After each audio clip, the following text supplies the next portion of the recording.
Hello everyone, welcome back on my channel. So we are doing our master cadre preparations, and we have done Elizabethan age. In Elizabethan age we have left only some summaries of Shakespeare, and we have done with the Shakespeare's introduction and works part. Okay, so our today's topic is about the John Donne. John Donne is very famous Jacobean age metaphysical poem. Okay, so John Donne का जो जन्म है वो 1571 और 2 के near about हुआ। इनको 17th century का पोइट कहा जाता है। अब जॉन डन को समझने से पहले इनके लिए हमें मेटाफिज़िकल पोइट्स को, यहाँ पे आप करेक्शन कर लीजिए 1572। ओके, सो जॉन डन को समझने से पहले हमें उनके बारे में थोड़ा सा समझना होगा कि मेटाफिज़िकल पोइट्स क्या होता है।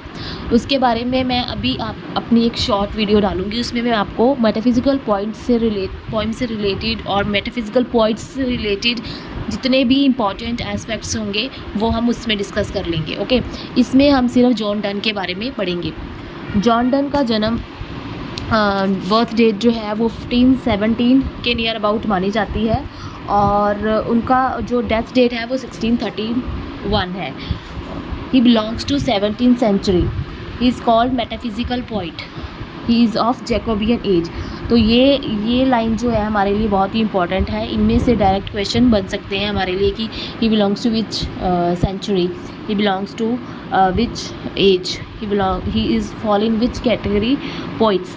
So he converted to Jacobean Anglicanism. Anglicanism क्या है कि इन्होंने किसी भी कॉलेज से या ऑक्सफोर्ड या कैम्ब्रिज से किसी से भी डिग्री अपनी नहीं ली है, क्योंकि इन्होंने उस टाइम पे क्या था कि अगर किसी को डिग्री लेनी है तो उनको एक ऑथ ऑफ सुप्रीमेसी लेनी पड़ती थी। कि मतलब इन्होंने क्या, ये थे कैथोलिक धर्म से ये बिलोंग करते थे, पर इन्होंने कैथोलिक को मानने से इनकार कर दिया था और इन्होंने एंग्लिकनिज़म को अडॉप्ट कर लिया था। सो इनके बारे में दो लोगों ने जो है बायोग्राफ़ी लिखी है। इनकी जो फर्स्ट बायोग्राफ़ी है वो लिखी है इज़ाक वॉल्टन ने। वेरी इंपॉर्टेंट कि इनकी जो बायोग्राफ़ी है वो इज़ाक वॉल्टन ने लिखी है। और इनके लिए जो सबसे इम्पॉर्टेंट हमारे लिए पॉइंट है वो है कि एन मूर जो थे वो इनके स्पाउस थे, and he became dean of Setford in 1621। And पहले इन्होंने सुपरमेसी लेने से इनकार कर दिया था, बट 1621 यानी कि after the reign of Elizabeth he became the dean of Saint Paul in 1621। Okay, so यहाँ पे जो लिखा है आप मेरी बातों को पहले सुनिए, उसके बाद में इस पर कॉन्सेंट्रेट बाद में कीजिएगा। देन इनकी जो फर्स्ट इम्पॉर्टेंट जो पोएम है उसकी जो पब्लिकेशन होती है 1633 में, सॉन्ग्स एंड सोनेट जो है, ये क्वेश्चन प्रीवियस ईयर क्वेश्चन भी है एक, कि सॉन्ग्स एंड सोनेट किस का ईयर क्या है। 1633 is just 2 years after his death. His work songs and sonnets published. He is famously known for his religious poems. He wrote sermons also. He wrote on erotic and sexual themes. He used metaphysical conceits in his poems, and इनकी जो poems हैं उनमें हमें metaphysical conceit, paradoxes और इस तरह के जो फार फेच्ड मेटाफर्स हैं वो देखने को मिलती है। ओके, सो इनके बारे में बहुत से, जैसे कि ड्राइडन ने, बेन जॉनसन ने, और जो सैमुअल जॉनसन ने और टी.एस. एलियट ने इनके ऊपर जो है इनको क्रिटिसाइज़ या इनके बारे में जो भी बातें लिखी हैं वो भी हमें देखने के लिए इम्पॉर्टेंट है, क्योंकि उस पे से भी डायरेक्ट क्वेश्चंस बनते हैं। नेक्स्ट जो इनके बात इम्पॉर्टेंट है वो है कि okay, he loves his Ann More, his spouse Ann More very much.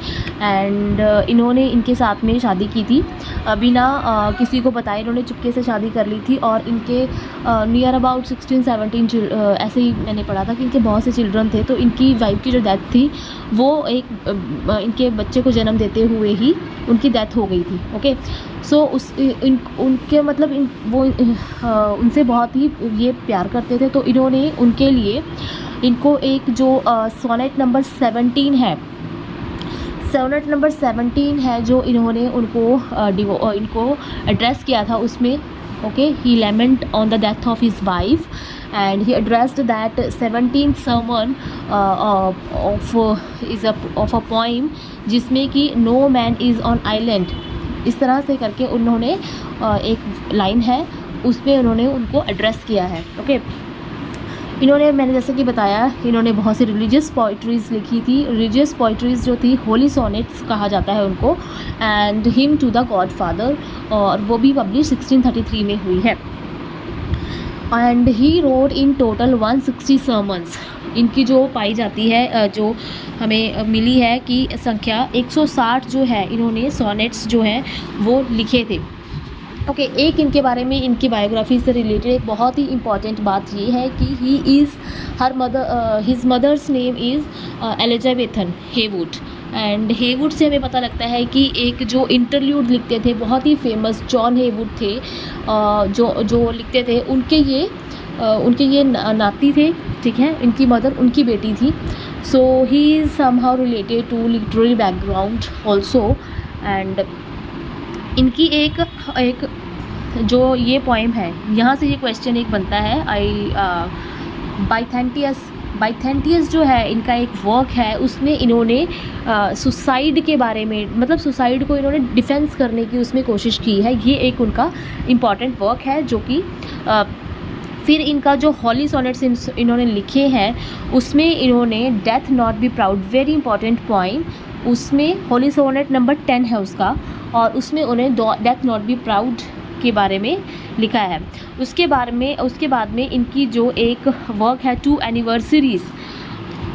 2 anniversaries कौन सी है? First is the anatomy of the word and second one is the progress of the soul. And these 2 anniversaries were dedicated to Sir Robert's dead child Elizabeth। जो sir Robert थे उनके dead child Elizabeth को इन्होंने ये 2 anniversaries जो है dedicate की थी।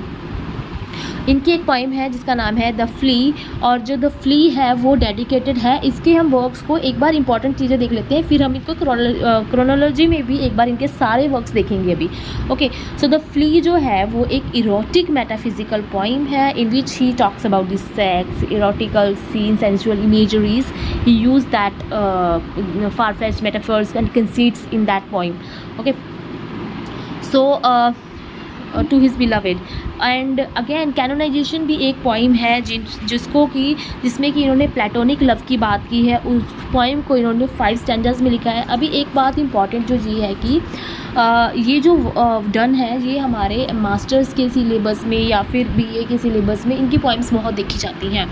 ठीक है, तो इनकी पोइम्स की लाइंस हमें मतलब ज़्यादा नहीं तो जो गुड मोरो है, द फ्ली है, इसमें इन्होंने जैसे कैनोनाइजेशन है, इनके बारे में हमें थोड़ा जो एक बार उनकी पोएम्स को ज़रूर देख लेना चाहिए, क्योंकि डायरेक्ट लाइंस उसमें से आ सकती है, बिकॉज ये हमारे सिलेबस में कहीं ना कहीं मेंशन है, जो हमारी यूनिवर्सिटीज़ और जो हमारे स्कूल एजुकेशन है उसमें ये पाई जाती हैं पोएम्स। ओके, देन ये जो इनकी बहुत ही इंपॉर्टेंट लाइन है, go and catch the falling star, go and catch a falling star, इसमें इन्होंने एक बात की है कि जो लेडीज़ हैं, जो एक ऐसी लड़की जो अच्छी भी है, सुंदर भी है और चरित्रवान भी है, ऐसी लड़कियों को खोजना बहुत ही इम्पॉर्टेंट, बहुत ही मुश्किल है। इन्होंने ये ट्रू लव के बारे में इसमें और फेयर वुमेन के बारे में इसमें बात कही है।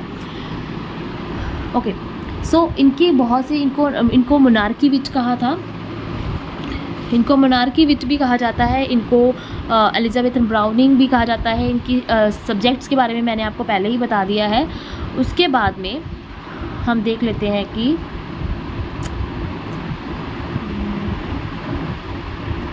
ओके, सो अब हम इनके वर्क्स को एक बार क्रोनोलॉजी में देख लेते हैं. सो इनके जो इंपॉर्टेंट इसमें से वर्क रहेंगे वो मैं आपको ऐसे स्टार कर दूंगी. Okay, so the first work is the flea. Flea is written in 1590 और Byzantius in 1608, Pseudo-Martyr and Ignatius his conclave. Okay, valediction, forbidding mourning. इसमें से जो है जिसके बारे में हमें लाइन्स भी देख लेनी चाहिए वो है the flea. First work is important, the flea. The flea के बाद में Byzantius, उसके बाद में वैलिडिक्शन फॉर, इसका फुल टाइटल आपने ज़रूर देखना है. और the courtier's liberty published in 1651. The first anniversary and anatomy of the word, इसका सिर्फ आपको पता होना चाहिए कि the second anniversary on the progress of the soul 1612. Devotion upon emergent occasion, important. उसके बाद में the good morrow, very very important. Canonization, very very important. Holy sonnets, very very important. Next,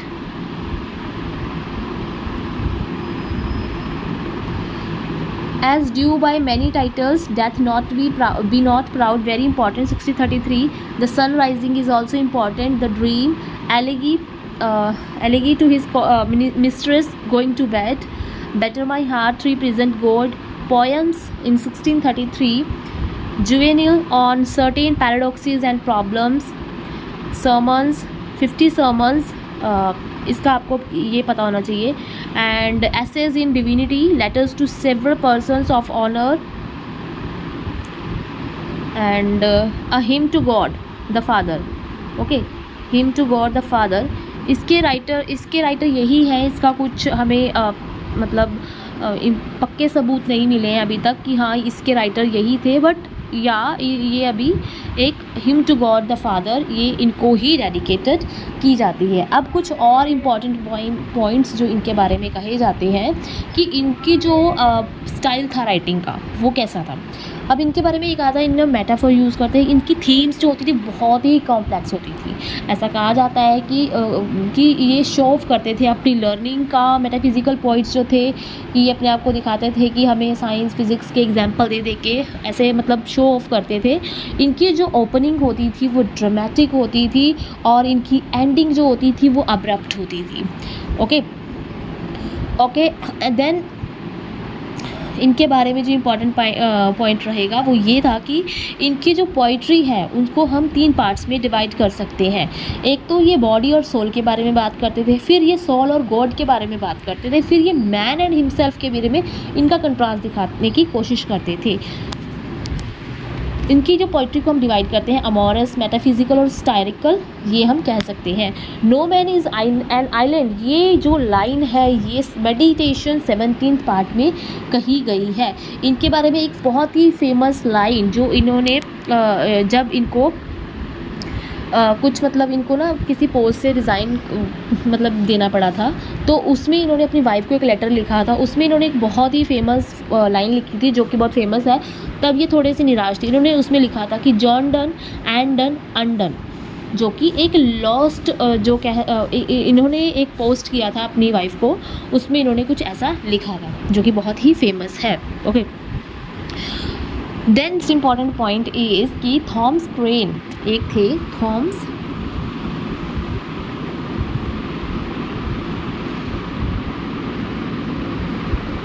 CARENE, Thomas crane, उन्होंने इनके ऊपर एक एलिगी लिखी थी और उन्होंने कहा था उनकी जब उनकी डेथ हो गई थी तो उन्होंने उनके बारे में लिखा था कि here lies a king, here lies a king that ruled at the thought fit the universal monarchy of wit. So the universal monarchy of wit जो बात है वो किसने कही है जो फेमस है? थॉमस कैरन ने कही है. इज़ैक वॉल्टन ने इनकी बायोग्राफी लिखी है. ये इनकी जो पोइट्रीज़ है उनमें हमें मैनरिज्म, स्टाइल और डेकोरेटिव लैंग्वेज ये सब देखने को बहुत ही मिलता है. ओके, एक इम्पॉर्टेंट पॉइंट और है जो इनके सोनेट्स हैं उनकी टोटल जो संख्या है वो है 19 सोनेट्स इन्होंने लिखे हैं. होली सोनेट जो है 19 लिखे हैं और 160 इनके सर्मन्स हैं इन टोटल. ठीक है। तो ये थी इनके बारे में एक ब्रीफ सी नॉलेज। अभी मैं आपके लिए जो मेटाफिज़िकल पॉइंट क्या होते हैं उसके भी बारे में आपको बताने वाली हूँ। So thank you till then. ये इनके बारे में शॉर्ट में बहुत ही इंपॉर्टेंट जानकारी मैंने सारी ही इन शॉर्ट सी वीडियो में कवर करने की कोशिश की है। Thank you for being with me and keep subscribe, like and share my video. Thank you.